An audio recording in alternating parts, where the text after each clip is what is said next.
Hello, mathematics express YouTube চ্যানেলে আপনাদেরকে welcome. আজকে আমি অষ্টম শ্রেণীর গণিত বা বইয়ের কোষে দেখি 1.1-এর নম্বর 3 থেকে 6 নম্বরের অঙ্ক পর্যন্ত করছি। দয়া করে ভিডিওটা স্কিপ না করে সম্পূর্ণ দেখবেন। যারা নতুন তারা অবশ্যই লাইক এবং শেয়ার ও সাবস্ক্রাইব করবেন, যাতে পরবর্তী ভিডিওটা সবার আগে আপনারা দেখতে পারেন। এখানে নম্বর 3-এর প্রথম অঙ্কটা আছে।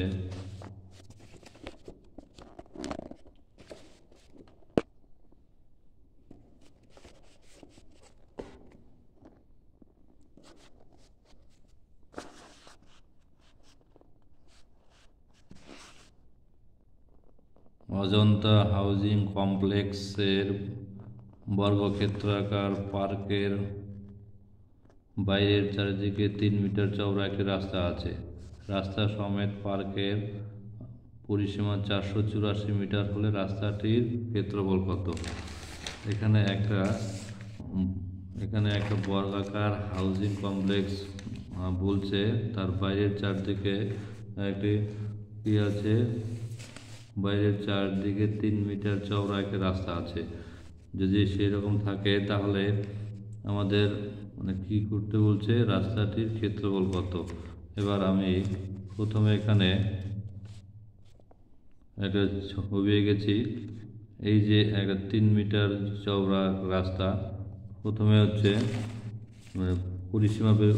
পরিসীমা বলেছে কত, রাস্তা সমেত পার্কের পরিসীমা, রাস্তা সমেত এই যে এখান থেকে পুরোটা আছে বর্গাকার পার্ক, এখান থেকে এটুকু এই সম্পূর্ণটা মিলে হচ্ছে পরিসীমা কাকে বলে আমরা জানি। পরিসীমা হলো যে এমন একটা দৈর্ঘ্য যেটা হচ্ছে যতটা লম্বা হচ্ছে, অর্থাৎ যার উপর দিয়ে হচ্ছে রেখাটা আছে আর কি, অর্থাৎ এই রেখাটা, অর্থাৎ বর্গক্ষেত্রের যে বাহুগুলো যোগ করলেই হচ্ছে আমরা হচ্ছে পরিসীমা পাবো। সে বর্গক্ষেত্র হোক, আয়তক্ষেত্র হোক বা ত্রিভুজ হোক, তার বাহুগুলোর দৈর্ঘ্যের সমষ্টি হচ্ছে পরিসীমা। এবার এখানে যেহেতু বর্গক্ষেত্র, তাই হচ্ছে দৈর্ঘ্য আর প্রস্থ একই হবে, সমান হবে, অর্থাৎ অর্থাৎ 4টা বাহু মিললেই হচ্ছে কি হচ্ছে পরিসীমা। এবার 4টা বাহু মিলে পরিসীমা হচ্ছে কত বলছে, 484 মিটার। তো তাহলে 484 মিটার যদি 4টা বাহু মিলে হয়, তাহলে একটা বাহুর দৈর্ঘ্য কত হবে। এবার একটা বাহুর দৈর্ঘ্য কী করতে হবে, তাহলে 484-কে 4 দিয়ে ভাগ করতে হবে। অর্থাৎ আমরা জানি রাস্তা সহ পার্কের একটি বাহুর দৈর্ঘ্য তাহলে কত হবে, তাহলে পরিসীমা বাই 4 একক। এখানে পরিসীমা হচ্ছে 484-কে 4 দিয়ে ভাগ করব আমরা। এখানে 4-এর মধ্যে 4 যাবে, একবার 4-একে 4, এবার তারপরে এখানে বিয়োগ করে 0 হয়, 0টা হচ্ছে লিখিনি। এখানে 8 কাটলাম, 8-এর মধ্যে 4, 2 বার 4 দুগুণে 8, এবার 8-এর থেকে 8 বাদ দিলে 0।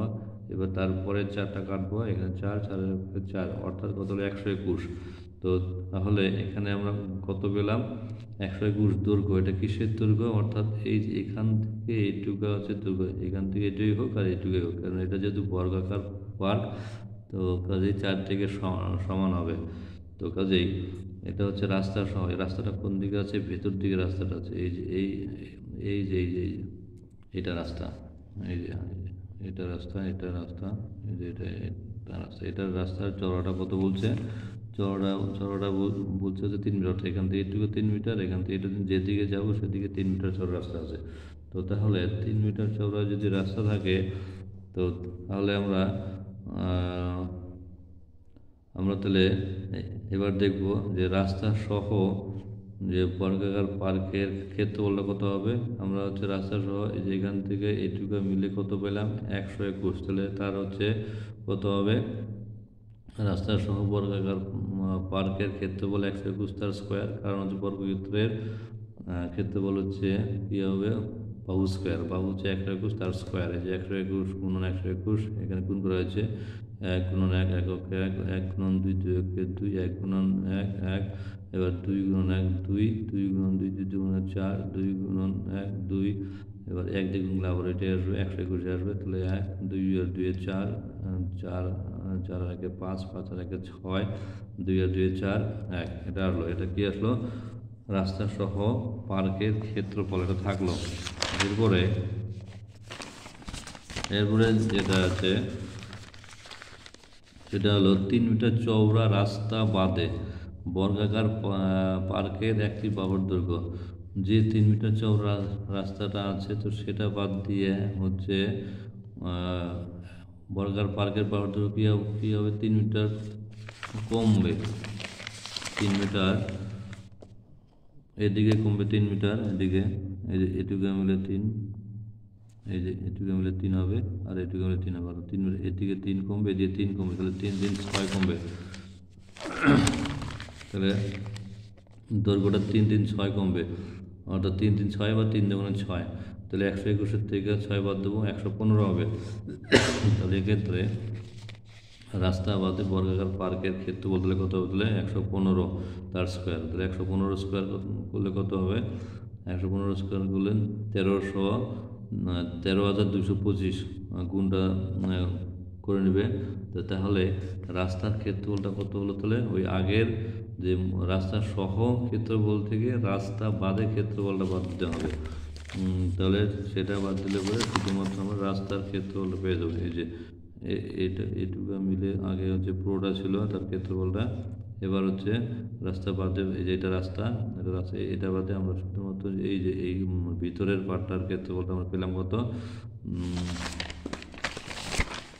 ভিতরের পার্টটা মিলে ক্ষেত্রফল কত পেলাম? 13,225। তাহলে রাস্তা সহ থেকে রাস্তা বাদে বাদ দিলেই রাস্তার ক্ষেত্রফল পাবো। তাহলে 14,641 বিয়োগ 13,225, এটা বিয়োগ করলে আসবে 1,416 বর্গমিটার। এরপরে নাম্বার 4 নম্বর অঙ্কটা।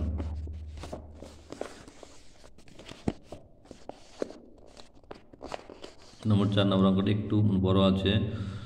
মিহিরদের ক্ষেত্রাকার বাগানের দৈর্ঘ্য 50 মিটার, প্রস্থ 30 মিটার।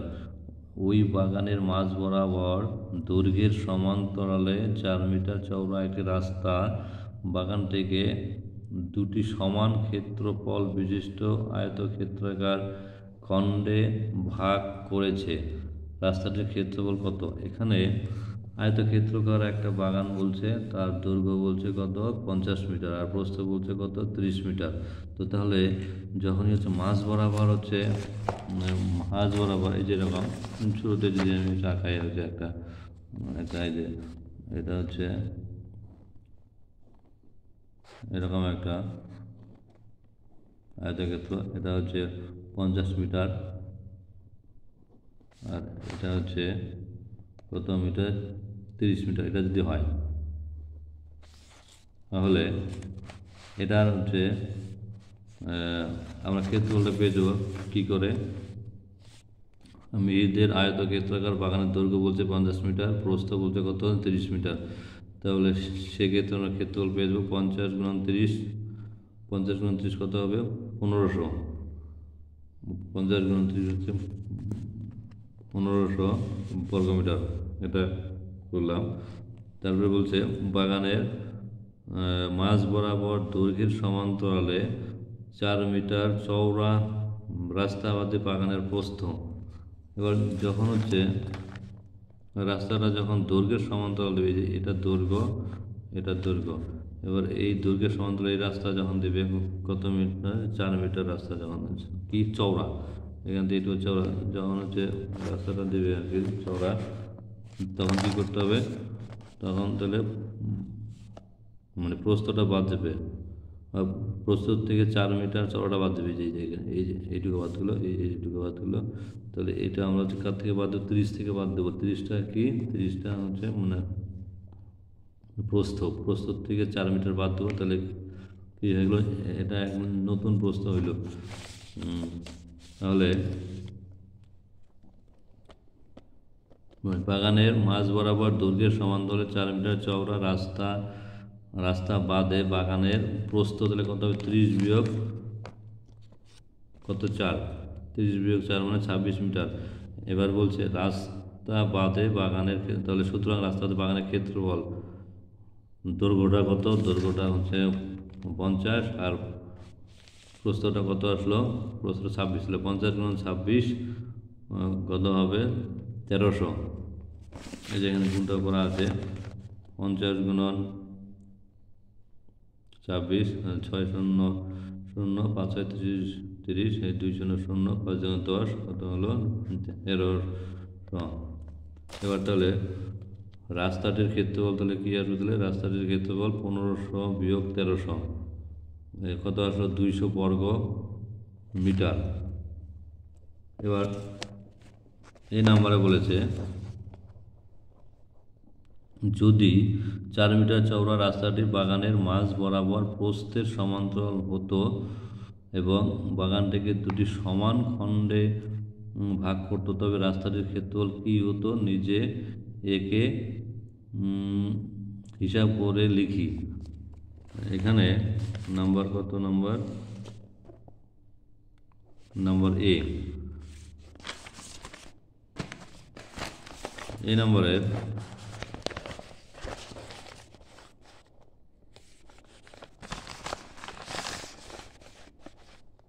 এই যে অঙ্কটা এখানে করেছি।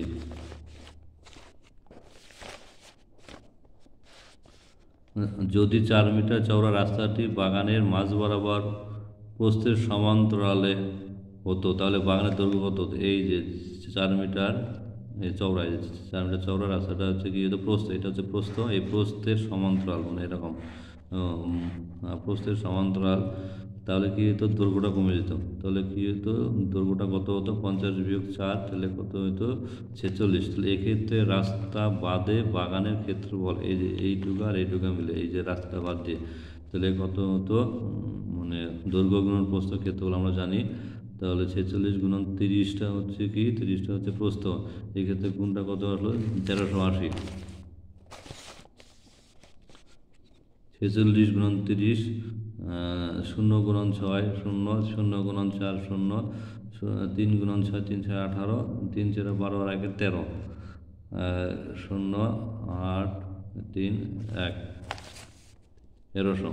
এবার তাহলে শুধু রাস্তার ক্ষেত্রফল, তাহলে শুধু রাস্তার ক্ষেত্রফল তাহলে কী হবে?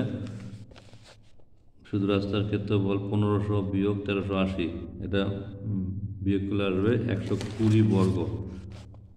এই যে 1500 বিয়োগ 1380, 0 আছে, 0তে 0 আছে 0, 8 আছে 0, 0 বলতে উপরে 10 ধরেন, 10 থেকে 8 বাজলে 2, এখানে 1 আর 3 আর 4, 4 আছে 5 থেকে 4 গেলে 1, অর্থাৎ 120। এটা গেল। এবার হচ্ছে নাম্বার বি নাম্বার অঙ্কটা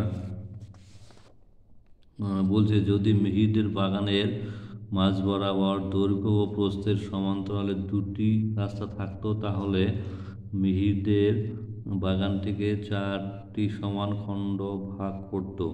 রাস্তার ক্ষেত্রফল কি হতো? নিজে একে অঙ্কটা করি। এই যে আগে ছিল 50 মিটার দৈর্ঘ্য, 30 মিটার প্রস্থ। এবার এটাকে কি করছে? দৈর্ঘ্যের এটা দৈর্ঘ্য, এই দৈর্ঘ্যের সমান্তরালে 4 মিটার রাস্তা করেছে। এটা প্রস্থ, এই প্রস্থের সমান্তরালে 4 মিটার চওড়া রাস্তা করেছে।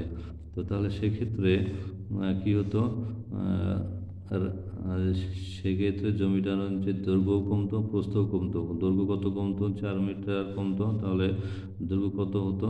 50 বিয়োগ 4 46, এবং প্রস্থ কত হতো? 30 বিয়োগ 4 কত? 26। এক্ষেত্রে রাস্তা বাদে আয়তাকার বাগানের ক্ষেত্রফল কত হতো? 46 গুণন 26 কত হতো? 1196। 46 গুণন 26, 6 6 36, 6 হাতে 3, 6 4 6 24 আর 3 27,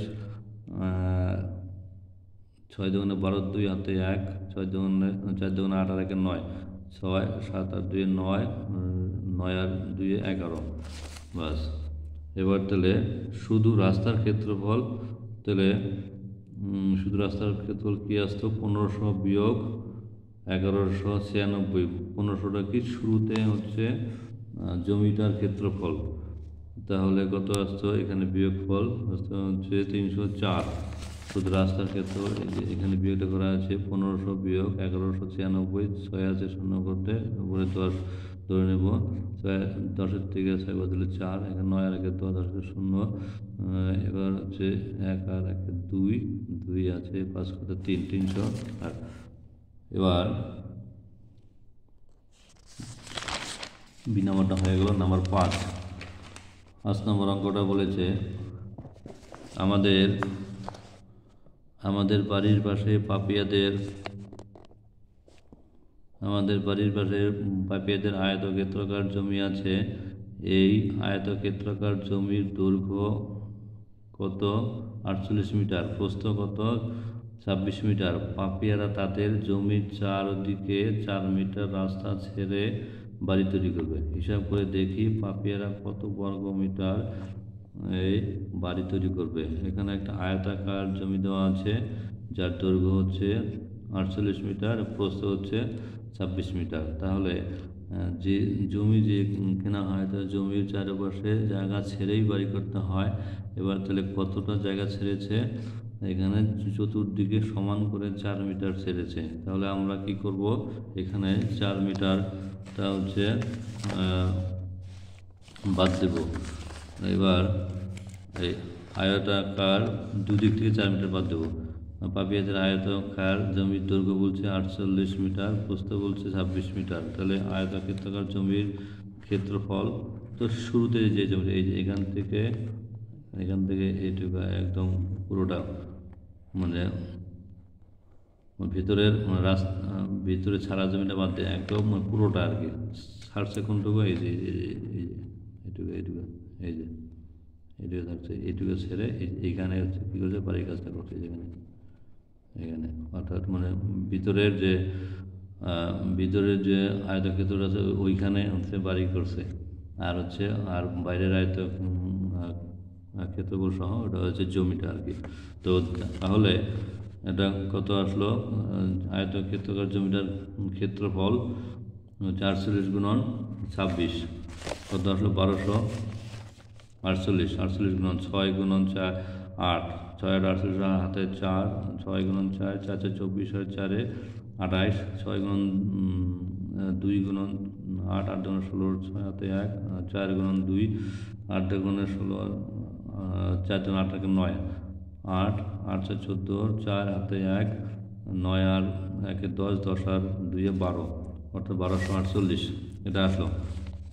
এবার বলছে এখন পাপিয়ারা জমির চারদিকে 4 মিটার ছেড়ে বাড়ি তৈরি করবে, তাই ছেড়ে দেওয়া জায়গা বাদে জমিটার দৈর্ঘ্য কত হবে? ওই দুদিক থেকে 4 কমবে। এই যে এইটুকু 4, এইটুকু 4, তাহলে এখান থেকে এইটুকুর দৈর্ঘ্যটা এখান থেকে এইটুকু কমবে, এখান থেকে এইটুকু কমবে। কি কমবে? দৈর্ঘ্যটা কমবে। তাহলে আগে ছিল 48, তাহলে 48 বিয়োগ 4 যোগ 4 হচ্ছে কী হবে? তাহলে নতুন ওই যে জায়গায় হচ্ছে বাড়ি করবে তার হচ্ছে দৈর্ঘ্যটা কত আছে? আসলে 40 মিটার। এবং হচ্ছে মানে প্রস্থটা কত আসবে? 26 থেকে 4 যোগ 4 বাদ দিতে হবে। এখানেও প্রস্থ যে এইটুকু কমবে আর এইটুকু কমবে। এই যে এখানে এইটুকু, এখানে 2 আর এখানে 2, এই যে এদিকে কমবে 2 আর এখানে 2 কত? এদিকে হচ্ছে 4, এদিকে 4, 4 4 8 কমবে। তাহলে হচ্ছে কত ছিল? 26 থেকে 8 বাদ দিলে 18। তো তাহলে ছেড়ে দেওয়া জায়গা বাদে জমির ক্ষেত্রফল কত? 40 গুণন কত? 18।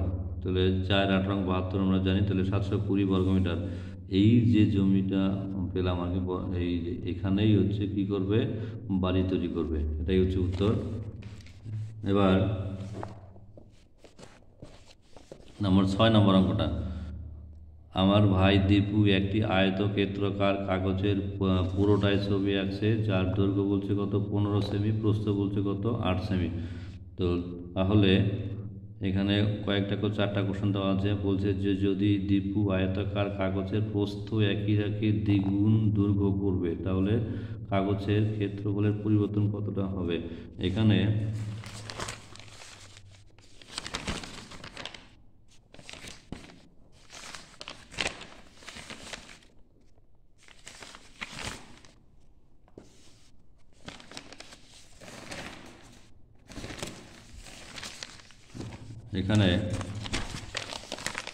জমিটা আছে এই যে এই আয়তাকার জমিটা এবং কাগজ আর কি। কাগজ হচ্ছে আয়তাকার কাগজ, এর হচ্ছে দৈর্ঘ্য হচ্ছে 15 সেমি এবং প্রস্থ হচ্ছে কত 8 সেমি। তাহলে এটার এই যে কাগজটার ক্ষেত্রফলটা কত 15 গুণন 8 কত হচ্ছে 120। এবার বলছে যে যদি দীপু ভাই আয়তাকার কাগজের প্রস্থটা এই যে প্রস্থটা একই রাখবে, কি করবে দৈর্ঘ্যটা প্রস্থটা একই রাখবে আর দৈর্ঘ্যটা কী করবে দ্বিগুণ করবে, অর্থাৎ এই যে 15 আছে 15টাকে আরও বাড়াবে তা বলে এই পর্যন্ত। তাহলে কত হলো 15 গুণন 2 কত হলো 30। তাহলে এক্ষেত্রে কাগজের ক্ষেত্রফল কত হবে, তাহলে 30টা আসলো হচ্ছে নতুন কি আসলো দৈর্ঘ্য এবং প্রস্থ একই আছে, তাহলে 30 গুণন 8 কত হচ্ছে 240। 3 8 24 240। তাহলে এখানে এখানে 24কে কী লিখলাম 2 গুণন 12 একটা শূন্য আগে, অর্থাৎ 240কে লিখলাম হচ্ছে 2 গুণন 120। 120টা কি আগের কাগজের হচ্ছে মূল কাগজের হচ্ছে ক্ষেত্রফল। তাহলে এখান থেকে আমরা দেখলাম 2 গুণন হচ্ছে এই 2 গুণন আগের কাগজে, তো সেই জন্য লেখা হলো এক্ষেত্রে ছবির কাগজের ক্ষেত্রফল দ্বিগুণ পরিবর্তন হতো যদি কিনা দীপু হচ্ছে কাগজের আয়তাকার কাগজের প্রস্থটা একই রাখতো এবং দৈর্ঘ্যটা দ্বিগুণ করতো তবে। এবার বলছে যদি দীপু যদি আয়তাকার কাগজের দৈর্ঘ্যটা একই রাখতো অর্থাৎ 15 সেমি এবং প্রস্থ দ্বিগুণ করতো অর্থাৎ 2 গুণন 8 অর্থাৎ 16 সেমি, তাহলে সেক্ষেত্রে ক্ষেত্রফলটা কত হতো, তো সেক্ষেত্রে ক্ষেত্রফল হতো 15 হচ্ছে দৈর্ঘ্য গুণন প্রস্থ হতো 15 গুণন 16 গুণ করলে পরে 240 হবে। এবার এখানে ওই আগের মতোই 2 গুণন হচ্ছে 240 অর্থাৎ 2 গুণন 120 অর্থাৎ 240। এক্ষেত্রে ছবির কাগজের ক্ষেত্রফল দ্বিগুণ পরিবর্তন হতো। এরপরে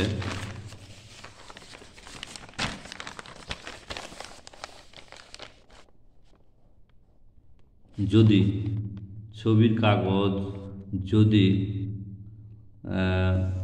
কাগজের দৈর্ঘ্য ও প্রস্থ উভয়ই দ্বিগুণ করতো তবে কাগজের দৈর্ঘ্য কত হতো, তাহলে 2 গুণন 15 কত হতো 30 এবং প্রস্থ কত হতো 2 গুণন 8 কত 16 8 গুণন 16। এক্ষেত্রে ক্ষেত্রফল কত হচ্ছিল 30 গুণন 16 এই 3 16 48 একটা শূন্য কত 480। 480কে আমি হচ্ছে কি লিখলাম 2 গুণন 240। এবার এখানে যেহেতু বলেছিল যে এই যে এ নং অর্থাৎ ছবির কাগজের ক্ষেত্রফল ছবির কাগজের ক্ষেত্রফল কত গুণ, এই নংয়ে হচ্ছে কাগজের ক্ষেত্রফল কত আসছিল, এই নংয়ে আসছিল হচ্ছে কত 240। তো কাজে 480কে হচ্ছে 240 গুণ করে লিখলাম 480 হচ্ছে 2 গুণ 240 অর্থাৎ এক্ষেত্রে এই যে 240টা ছিল এ নং কাগজের ক্ষেত্রফল, কাজে এক্ষেত্রে আমি লিখলাম ছবির কাগজের ক্ষেত্রফল এই নং ছবির কাগজের ক্ষেত্রফলের দ্বিগুণ হতে পারে বলছে। এরপরে